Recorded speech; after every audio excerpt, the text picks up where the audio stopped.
promising. No. I didn't say it was fixed, I just said it was promising. We're also starting the live stream at the same time. So. Oh my, okay, let's give it a minute. Here we go, okay. Hi everyone. Hi everyone. Welcome to my channel Tiny Tots Stories. Before I read today's story, request you all to please subscribe to my channel for amazing kids stories with moral lessons. So kids, today we'll be reading the story Save Mother Earth. Once upon a time, there were 4 friends, Ethan, Lily, Carla, and Eric. All 4 of them were adventurous children. They used to love nature. Every evening, they used to play in the nearby park. The park was the best in town as it had lush green trees, plants, colorful flowers, and chirping birds. Ethan, Lily, Carla, and Eric used to swing on the swings, have picnics under the shade of trees, played hide and seek, badminton, football, cricket, etc. They used to have loads of fun. One day, they saw a notice posted on the fence. As Ethan read the notice, his heart sank. They are turning the park into a parking lot. All of them, Ethan, Eric, Lily, and Carla, were deeply hurt, upset, angry, and sad. But they decided to take action and save their beloved park. The next day, they talked to their teachers, parents, neighbors about the notice. They made posters about the importance of parks in keeping the planet green. Their voices were loud and clear and were soon noticed by the community and finally the mayor. The mayor met the children and listened to their concerns. He decided to retain the park and decided to create even more green spaces and plant new trees in the park. Eric, Lily, Ethan, and Carla felt proud of what they had accomplished. They worked together towards keeping the planet green for everyone to enjoy. So kids, what is the moral of the story? The moral of the story is small actions can make a big difference in protecting our planet. By doing our bit, we can contribute towards keeping our planet greener and brighter for everyone to enjoy. I hope you liked today's story. Please do subscribe to my channel and like and share this video. Our second hymn is 1073 in the Teal hymnal, The Earth is Our Mother.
All right, we got this.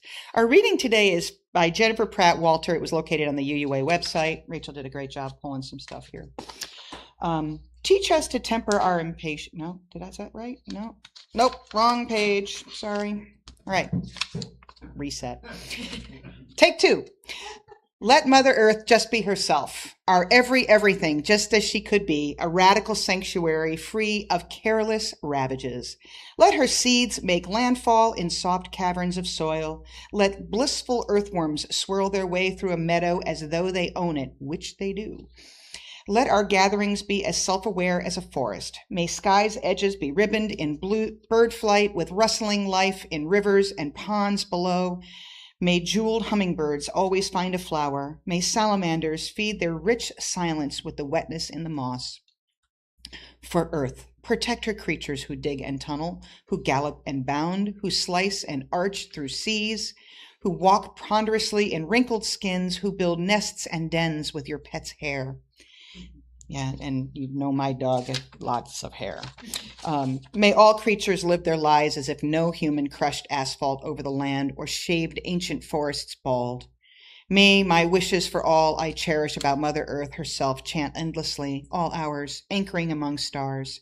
May evening find me turning my hands up like this to gather blessings like rain. May this religion be. Let it be. Amen. All right, for those of you that are just tuning in, we apologize for the delay. We had some Microsoft update issues, so we began without you. We apologize, but we were already 20 minutes in. So you're here for the most important stuff, which is the messages and the fun songs, and we'll talk a little bit about, it originally was promoted as Wicca history, but it's really pagan history because Wicca is a part of paganism. So, and that is a picture that Joy came up with, but as you will see in the slideshow that I'm going to show you, I have an identical one from that same position. So I'm going to start with a little bit of background stuff, my own journey, because that's part of the transformation as we were talking about when we talked about our values and what this message was about. It's my transformation, my unlearning things and relearning a different way to think about spirituality. And, you know, obviously, paganism is Christianity is very anti-paganism, right? I mean, and so I grew up in a Christian Catholic household, so that was part of what we learned, right? I mean, in the 10 Commandments, it says, you shall have no other gods before me, love your God, you know, et cetera, et cetera. So we all know that. But that's sort of the message that you get, is that if you don't believe in the God of Christianity, that everything else has no value. And so that was the message that I got from the culture that I was brought up in and the Catholic 16 years of Catholic school I went to, and all along that line. And we know, right, early Catholics, early Christians usurped the pagan faiths. I don't know if usurped is the right word, but that's what I came up with yesterday in my brain. Okay, thank you. Thank you, appreciate that. But to take advantage, though, of the rites and the rituals to legitimize the spread of Christianity. So we all know, right, that solstice is the reason for the season because Jesus was not born in December. And so the connection with Easter. Now that's more historical, but nonetheless, Christianity said, well, let's just sidle up to paganism and use their structure, use their celebrations as a way of sort of infiltrating and trying to convert people to Christianity. Not an unreasonable solution if that's what your goal is. I don't know if I agree or disagree with it. We'll just let that sit. But nonetheless, you can understand why they wanted to, because that was the predominant value system at the time. So in order to legitimate themselves as an alternative, you know, that's what they did.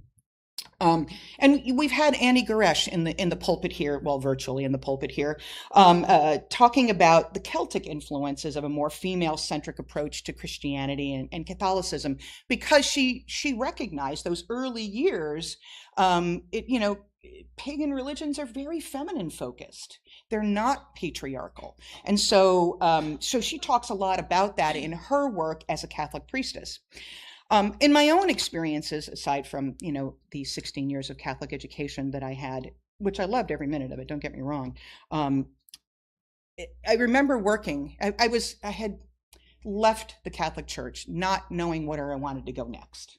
I didn't know what I wanted, what I believed in. I hadn't spent a lot of time thinking about it, other than I knew some of the issues in the Catholic faith tradition, their rules around the LGBT community and divorce and women's rights. And I'm like, if I can't be Pope, why do I want to be a part of that? Like, I should be able to be Pope if I wanted to be. Not that I really wanted to be, but that kind of thing. So, what was that? I said, would you like the option? I like the option. Exactly. You're exactly right. So I was working at a small bank in New York City. It was Lebanese in its structure, in its ethnicity. There was a lot of Christian, Catholic, right? Maronite, I guess is really the term there. But we also had Muslims, and we had a whole bunch of different people. And one of the guys that was in the office next to me, he was Irish, and he sort of anchored to his Celtic origins. And I was talking about my own personal journey of trying to understand spirituality. And he's like, you need to come to my service. It was in Stamford, Connecticut, which is where he lived. And he's like, oh, and we go to the woods and I'm like, all this kind of stuff. And I'm thinking, okay. Like, what's going to happen to me if I go to the woods? Like, I had heard about druids, right? They were into cannibalism. So I'm like, thanks, Byron. I'll think about that. But it made me curious. But he saw something perhaps in me and I'll credit him with that he saw something, that I was looking for something, and that maybe that would be the thing. And I don't know, right? And I'll talk a little bit about sort of my journey, but then I got to this place when I started coming here. Well, we were in Alton at the time, but I started coming to this church. And my daughter was in religious education classes at the time. And for those of you that were here long enough to remember Stephen Mead, who was our director of religious education, Margaret was fascinated by the Greek gods. And so he handed her all these lovely books about the Greek gods and what they mean, and they're very earth-based. Remember my science fair project in 7th grade or something like that? I did it with the Greek gods. Why did I not think about those things at the time? But so I remember looking at Margaret and saying, they're not real, right? She goes, duh. Okay. I said, but why? I mean, like, if it's not real, why are you worshiping it? She goes, I'm not worshiping it. I'm just understanding its symbolism. Kind of like, the Ganesh that's on your meditation table. I went, okay, that's fair. She caught me on that one. And it made me realize that was like a turning point moment for me when I went, I had been journeying towards a greater understanding of spirituality. But that was the moment where I kind of saw it with different eyes, and I said, oh, yeah, I get it now. It's about the symbolism. It's about the values of honoring interdependence and plurality and stuff like that. And I went, of course. So in the in-between of working at Bank Audi and learning about the Celtic faith traditions there, and my daughter and her, smacking me upside the head, recognizing that I was being a dork about her understanding of the Greek gods and what they meant, I started embracing yoga and Buddhism, and I'd spent a lot of time at Kripalu in Western Massachusetts. I lived literally a half hour from it, so it was one of those great gifts that I had as a place to anchor my spirituality, and I suddenly started to understand how to break free from constraints about what earth-based faiths were about and why they were not, evil, sinful, whatever, that they are actually just a way of enhancing the way I thought about my spirituality. And I really appreciated that. And it kind of came together for me in many ways when I started traveling to New Mexico. As soon as I crossed the state border, I don't know how to explain this to you, but I crossed that state border and I went, oh, like I could feel the energy, I could feel the power, the spirituality, I wish I had words. I have no words. All I know is it's a feeling that's inside of me. And being in New Mexico and getting to know Native American culture, and I started to embrace it in a way that I'm not about appropriation, right? But with it is an eye-opening way to sort of rethink what my spirituality meant for me. This is a long journey, right? My kids are part Native American. They're part Chickasaw Indian on their father's mother's side. And Margaret's senior thesis was on Native American cultures, and that's something that she wants to do, and I'm really proud of her for the work that she's done on that. She really loves that side of her history and her spirituality, and it's really important to her as a mixed race young woman. So I remember that our first pagan service when we were in Alton, and it was around solstice, I'm sure, and I think Aaron Dimmick and a few others who were part of the pagan wing of the church were involved in, sorry, I talk with my hands. I'm really, really sorry, microphone. And I remember they were doing this service, and it was that northwest, south, whatever thing. And I'm like, wow, that's really cool. And it became really more meaningful for me. And it was they said, all right, I'm gonna get into this deeper. And then, like I think a year or two later, I hosted a solstice party at my house. I don't know if anybody here were there, but we had a great time.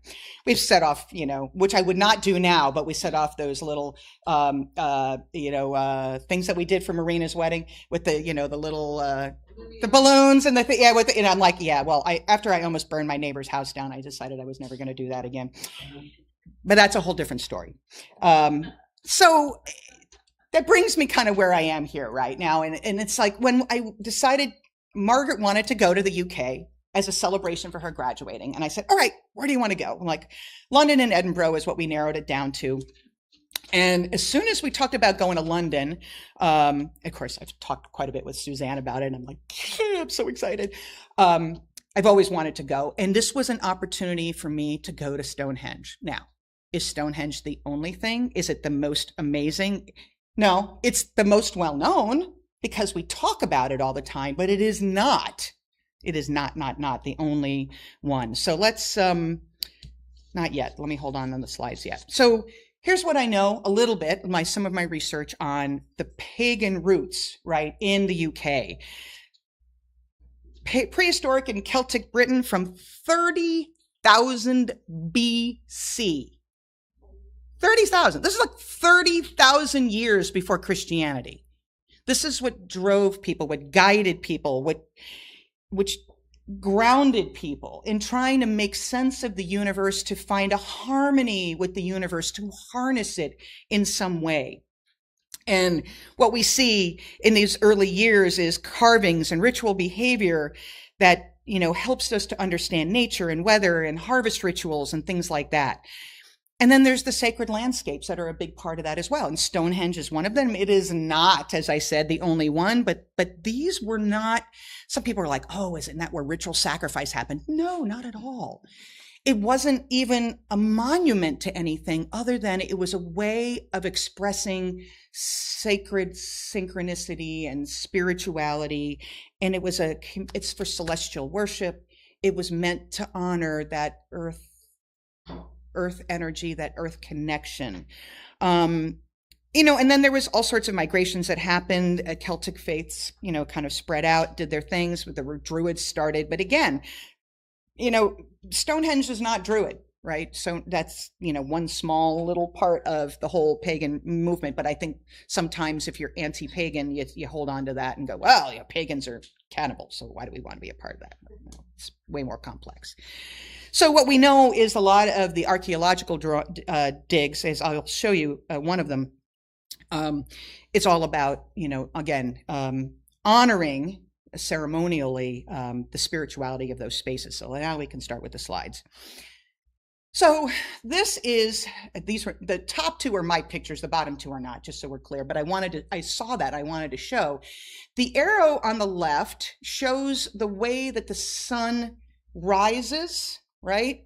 And this is on the solstice, and you can see the perfect alignment of the way that it works, and it just sort of, the sun shadow is in that direction. And then the opposite is obviously in the summer solstice, where the perfect alignment goes through in the other direction. And the arrow is there as you walk around Stonehenge. The arrow is there to show you sort of where the sunrise and sunset happens during those solstice experiences. And so you get to walk around the outer skirts of that in order to be able to do that. We got up really early in the morning, and there were way more people at this location than my pictures show, but I tried to, edit them out a little bit. So next slide, please. So this is, there's the similar picture. This is the pictures of Stonehenge. And the one on the left, you can see I'm ready to get around the circle to approach the one on the right here, but I was just sort of standing there. Now, if you have not been to Stonehenge, there's a lot of these things around the outskirts of it. It's like, jump over here and look like you're pushing the stone, all those kind of pictures. And it's a way of engaging the people who are guests there, to engage them in the experience. They try to make it fun. And I just remember sitting there going, just stop. Just stop doing that. And I realized, okay, I don't want to be judgmental, but I was, kind of watching, and I was trying to work my way around people so I didn't get the people jumping and doing weird poses as I was trying to take the pictures. And then I turned around and I looked behind me, and there was this guy sitting on the bench, and he was sitting there cross-legged, and he was just like this. And I went, that's where I need to be right now. And so I went and sat next to him, not close, but in the vicinity, and just sat there and let the energy of the place come to me. And I had a lot of people tell me, adjust your expectations. It's, I'm like, it was exactly what I expected. Honestly, it was exactly what I expected. I expected it to be a simple, grounded place of spirituality, and it did not disappoint me. So that being able to stop myself from getting worked up about all the people doing the weird poses and the things like that, it helped me to just sort of center and feel grounded. And as you go around, of course, they have all these little things and little stories they tell you about the location. So next slide. So I tried to get just some different shots. The one on the far right, I tried to zoom in and get a close-up of what was in the middle of the circle. And then the one on the left, you can see at the top in the middle, there's a bird up there, and the kind of the left of the bird. You see those things. Those are all about how to get those stones. Like, this is really intentional building. They had they would carve the stones in such a way so that they would have a groove on one part and little things that popped up on the other to keep the stones stable. I mean, these things have been up there for thousands of years. Like, they didn't go, oh, well, we'll just rebuild this and put it up there. It's been there for a really long time, and it's stable, right? The stuff in the middle, that is where they found human remains. So this is where I'm sure some of the original understandings of, they must have sacrificed people here. There's no evidence of sacrifice here. What there is evidence of people bringing their ancestors, bringing those that they loved and honoring them in that spiritual space. That's what that was all about. And I thought that was really cool. I forgot what they're called, like Aubrey circles or Aubrey holes or something like that. And I thought, wow, that's really kind of neat. So let's go to the next slide. So as I said, I'm going to draw your attention to the map on the left. This is not, and I did not know this until I actually started looking into it a little bit more. This is not the only stone circle. Like you kind of get the impression this is the only one. It's not. All those green dots, that's everything just in the UK alone. And then of course you can see in Amsterdam and those areas kind of across the channel. So all of these are different ones across the UK. The Callanish stones on the upper right, if you look at where it says, and Alex, I don't know if you can move the cursor there, where it says North Atlantic Ocean, and then, yeah, and okay, to the left where it says North Atlantic Ocean, keep going, right there. Go up and to the northeast of that, right there, that dot, that's the Isle of Lewis. That's where the Callanish stones are. That's how far north it is. Then if you go a little bit north of that little green thing there, a little bit north of that, that's where the Ring of Brodgar is, which is in the Orkneys. And then we have Bryn Tater Fenner. I don't know if I'm doing that any justice, and I apologize to the Welsh. Okay. Thank you. Thank you. Appreciate that. That's in Wales. And we know that there are some of the stones in Stonehenge are actually from, were dug up and mined in Wales and brought there, like no vehicles, folks, just like, horses and carriages, if that much. And then the one in the middle is in England. It's Dartmoor. It's the Downtor stone circle.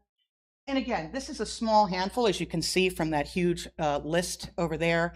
Bryn, the one in Wales, is kind of not far. It's sort of northwest of Birmingham on the map. And then west of London, directly west of London, is where you see Stonehenge. And so it's obviously, it's exquisite. And so since I have come back, I'm like, let's do the Scotland documentaries on Netflix, right? And so learning all about this and seeing the beauty of Scotland and the Isles. I mean, Suzanne, I'm with you. It has my heart. I took a train right up to Edinburgh and I went, oh, this is where I love. So anyway, I would like to talk a little bit about something that Suzanne shared with me, and Alex, we'll have you go to this, the vibrating stones. There is an energetic connection somehow between the earth and the stones. The stones feel it and it communicates it. So this is a really cool video that Suzanne shared with me.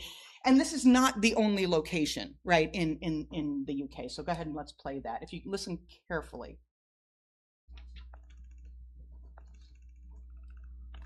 Can we hear it?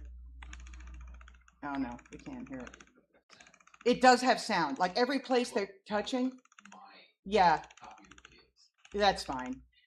Sorry. Every time they touch it, huh?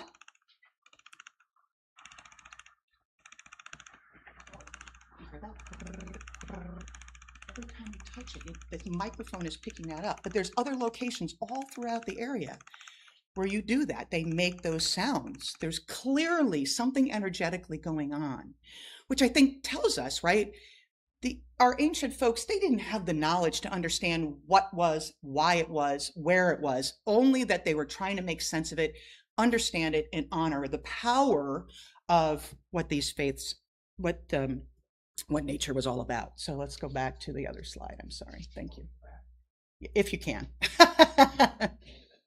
Yeah, there we go. Okay, well, that's fine. We'll stop here. So I really enjoyed that. No, that was fine where you were. It's fine. I'm sorry. You can go ahead. There you go, right there. So this is Edinburgh. And again, Celtic traditions, pagan faiths were all over the place. And one of the things I learned recently in my research to do this sermon was that Wicca hasn't been around for a long time. It's like mid 20th century is when people started embracing Wicca.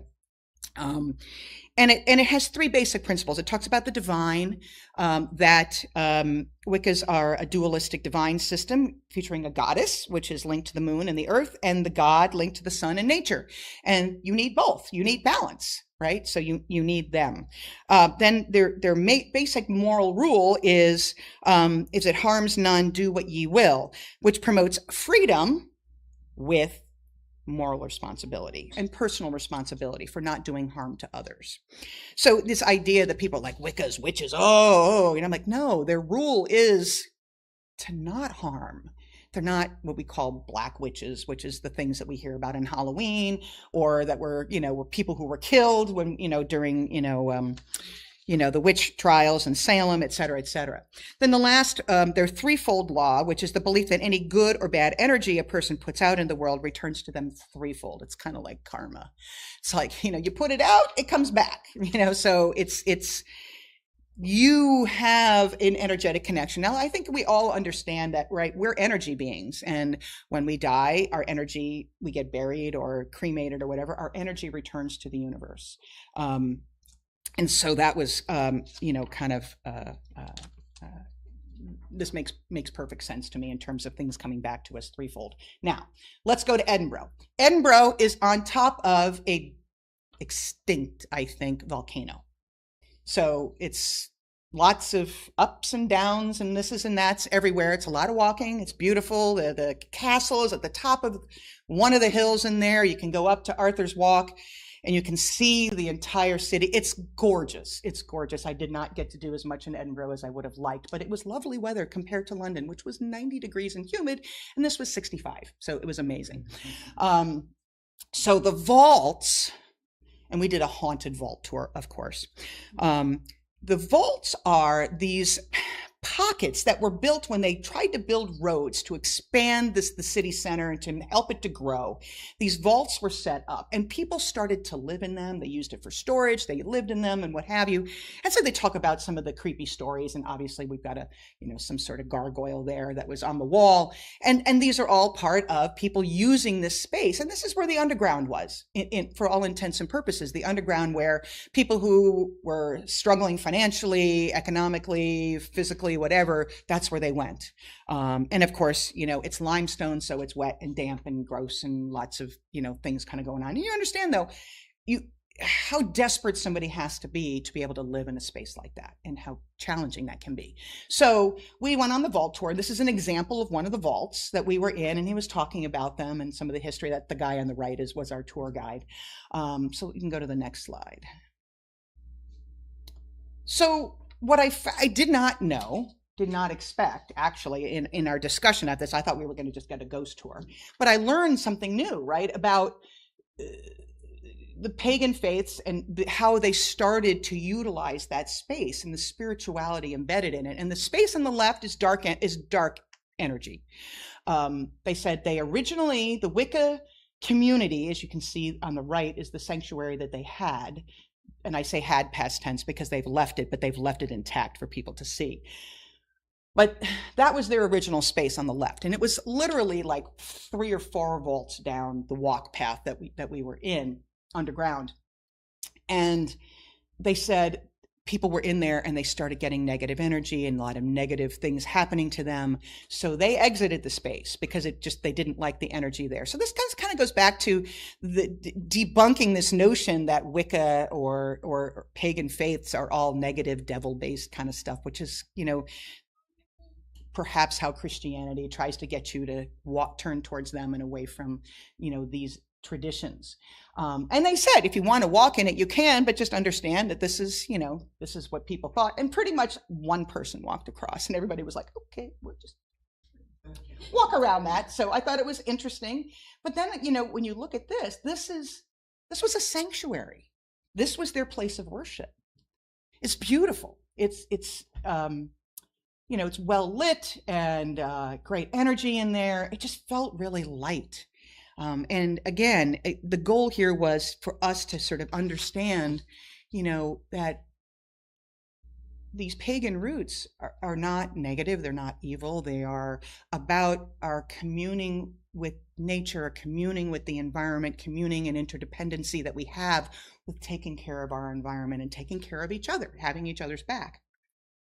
So we can leave those photos there. I think we'll get one more slide in it, and then we'll get to that song.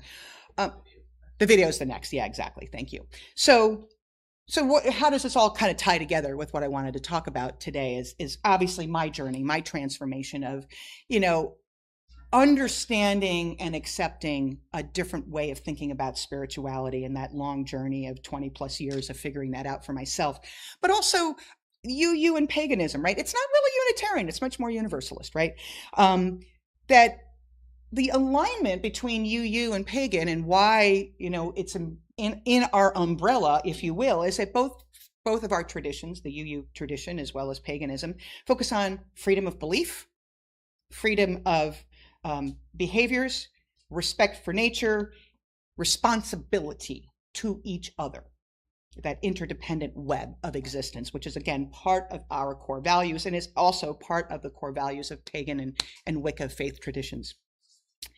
So I want to, the video on the next page is one, it's actually a modern song. It's a modern song, but it sounds like it should be from ancient times. It's really cool. I've been singing it in my head all night. I woke up this morning and it was like rotating in my head.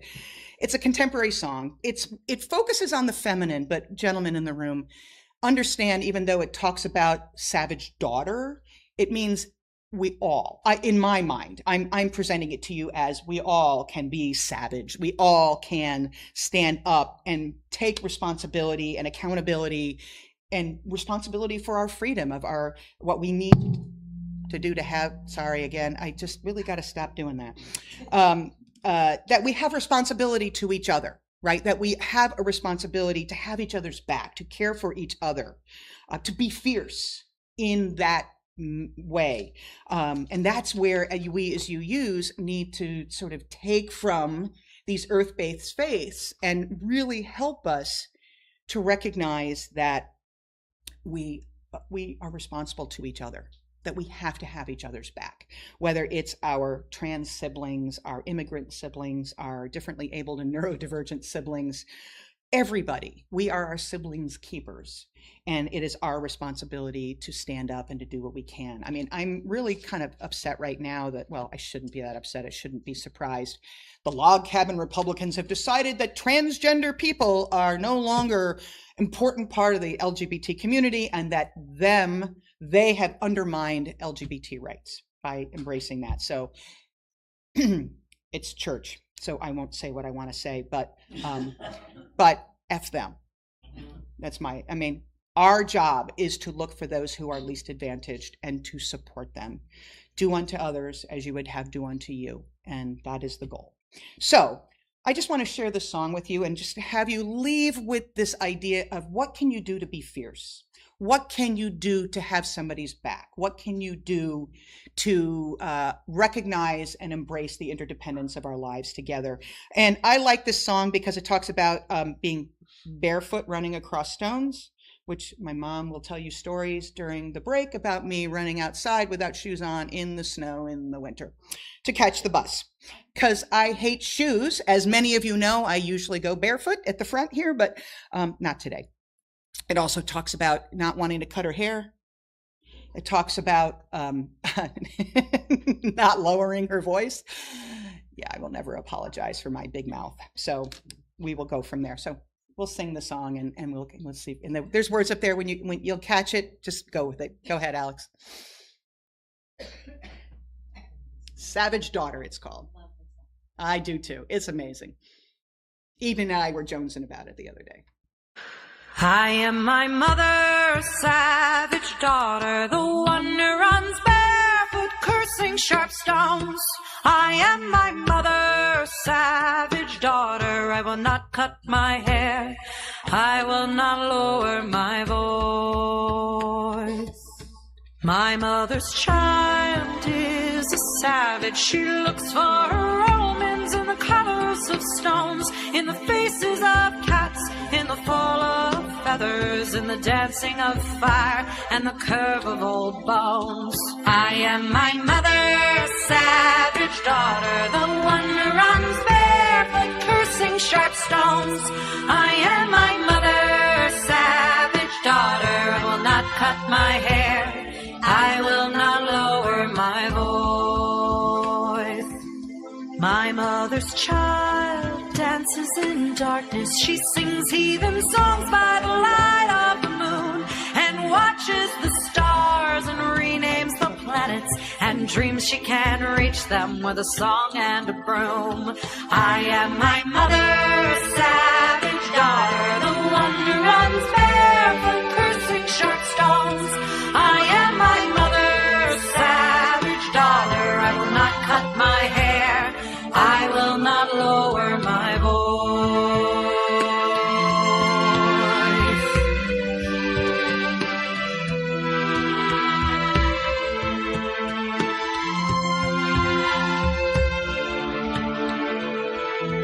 We are all brought forth out of darkness into this world through blood and through pain, and deep in our bones the old songs are waking, so sing them with voices of thunder and rain.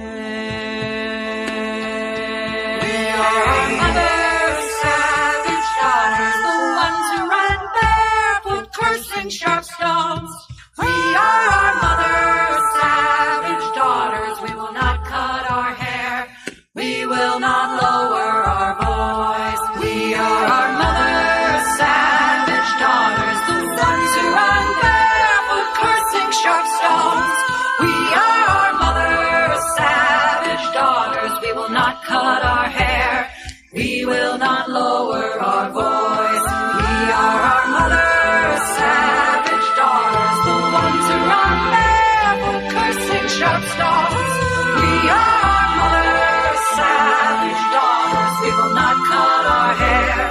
We will not lower our voice. I aspire to that. I'm moving slowly towards that, little by little. But I love the video because we're all fierce. We all have to use our voices. Do not lower your voice. When you see an injustice, speak up, step up, and fight for those that need our support. And that's the goal of the Earth-Based Faiths. I can say that. Okay, thank you for letting me share that story with you. Our last hymn, number 163 in the gray hymnal, For the Earth Forever Turning.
As Jamie passes around the offering basket, I offer the gentle reminder that this community of faith is supported only by your giving. However, if you are visiting today, please don't feel obligated to give, as this service is our gift to you. Stewardship is more than just financial donations, but is also about donating time and talent to help our church. If you can't write a check, please help our church survive and thrive by offering your time to help make coffee, bring snacks, serve as an usher, or serve on other committees such as helping with worship on occasion. Please donate as you can with your time, talent, and/or treasure. All are needed for our church to prosper. You may also mail your financial gift to the address listed on the screen, or you can give electronically through Givelify link on the church's webpage. If you are willing to donate your time and talent, please contact a board member and let us know what you would like to do and what you can do to help. Give what you will and what you are able, for you are all generous people. And please join me with our offering blessing on the screen. May this offering equip us to inspire love and seek justice. Announcements. Next week is Jamie speaking, and it's Potluck Sunday. Woohoo! Then we're going to have Tony and Eden as well. Looks like we have to break down all today, and then set up and break down next week, and then no breakdown for the next 2 weeks. I want to add here, I need somebody in the pulpit on 9:20 if anybody's interested. If not, then I will invite external. But if anybody wants to step up to the plate and speak, let me know for September 20th. I don't have somebody scheduled yet. Any other announcements? I know you guys did yours. Next slide. Oh, choir practice today from 11:15. Well, whenever we get done. Not at 11:15. 11:30 maybe. Let's see. We are at the Goshen Market Saturday, September 5th and October 3rd. We have to set up at 7:30 and it ends at noon. Please let Jennifer know if you're interested in helping. Is that it? Yes. Okay. All right. I invite you to join me in reciting the prayer on the screen as I extinguish the chalice. The light of truth in me cannot be put out. We are keepers of this flame until we meet again.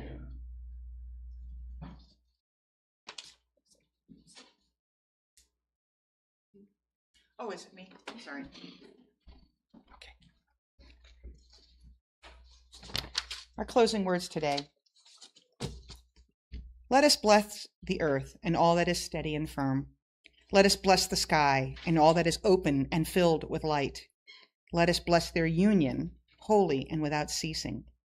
Let us bless their children, the bounty of field and forest, stones, plants, animals, and all living things.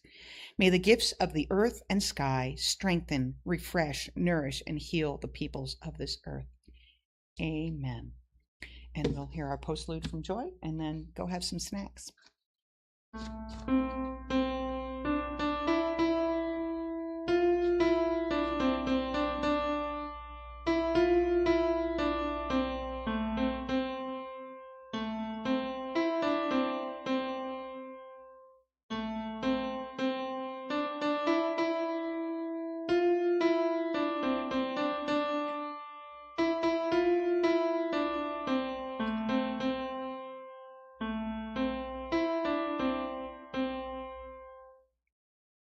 If anybody's interested, I brought this book I got from Stonehenge. It's called Stonehenge, from the English Heritage Society. So you're welcome to look through it, today while we're in the fellowship area. So thank you everybody for your patience with being a little delayed, but we got it done in just about an hour. So that was good. I appreciate that. Thank you all.